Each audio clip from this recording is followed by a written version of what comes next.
रुकटा के अधिवेशन में मैं और जूली साहब यहाँ पर आए हैं और निश्चित रूप से इनकी जो भी समस्याएं थी, जो इनको विचारधारा के कारण से परेशानी दी जा रही है, इनको प्रताड़ित किया जा रहा है। आज जो विश्वविद्यालय हों, महाविद्यालय हों, उनमें पढ़ाने के लिए टीचर नहीं हैं, प्रोफेसर नहीं हैं,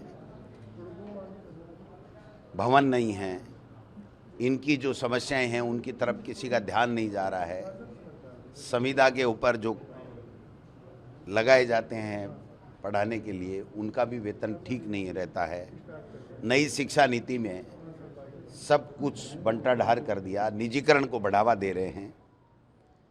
सार्वजनिक शिक्षा के प्रति इनका कोई ध्यान नहीं है और सरकारों में बीजेपी तो केवल मुखौटा है, आरएसएस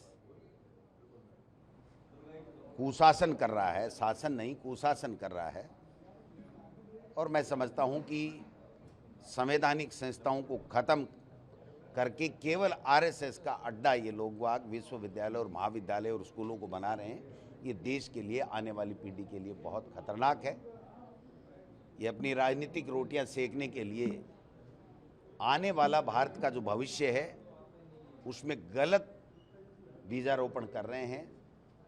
मैं समझता हूं कि इसका रुंगटा भी विरोध करती है, हम सब लोग भी विरोध करते हैं, हमारी विचारधारा मिलती है, इसलिए हम लोगों ने इनके साथ बैठ करके विचार साझा किए। आने वाले समय में हम लोग जब सरकार आएगी तो इनकी जितनी भी समस्याएं हैं वो हमने आज भी नोट की हैं, दोबारा इनसे मिल करके बैठ करके बात करेंगे और इनकी समस्याओं का स्थायी समाधान करें कि कैसे अच्छे वातावरण में ये लोग बाग आने वाली हमारी युवा पीढ़ी को अच्छी शिक्षा दे सके और उनके भविष्य का निर्माण कर सकें। इस दिशा में हम लोग इनके साथ बैठ करके काम करेंगे।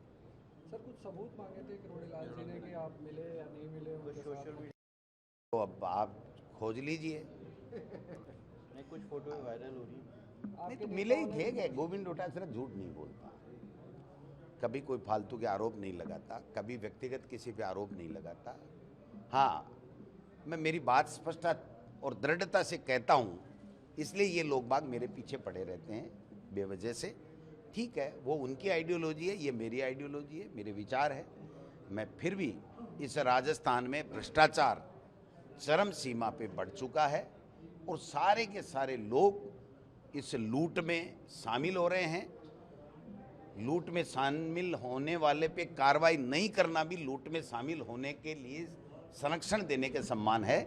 इसलिए मैं मुख्यमंत्री जी से हमेशा मांग करता रहूंगा, प्रदेश कांग्रेस कमेटी के अध्यक्ष के नाते और व्यक्तिगत गोविंद डोटासरा विधायक लक्ष्मणगढ़ के नाते भी, कि इस भ्रष्टाचार को रोको, अपराध को रोको। अच्छी शिक्षा कैसे मिले, बिजली, पानी, सड़क जो सुविधाएं हैं वो कैसे मिले, हमारा देश में, हमारे प्रदेश में अमन चैन भाईचारा कैसे रहे, कैसे आने वाली पीढ़ी तरक्की करे, इस दिशा में हम लोग मिलकर के काम करें। रिफाइनरी को लेकर वापस उद्घाटन की।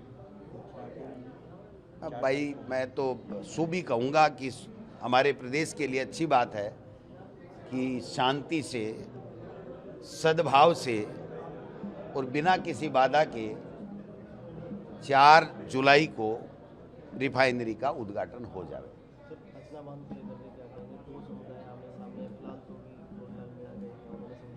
नहीं, देखिए, ये कोई समाजों का झगड़ा नहीं है।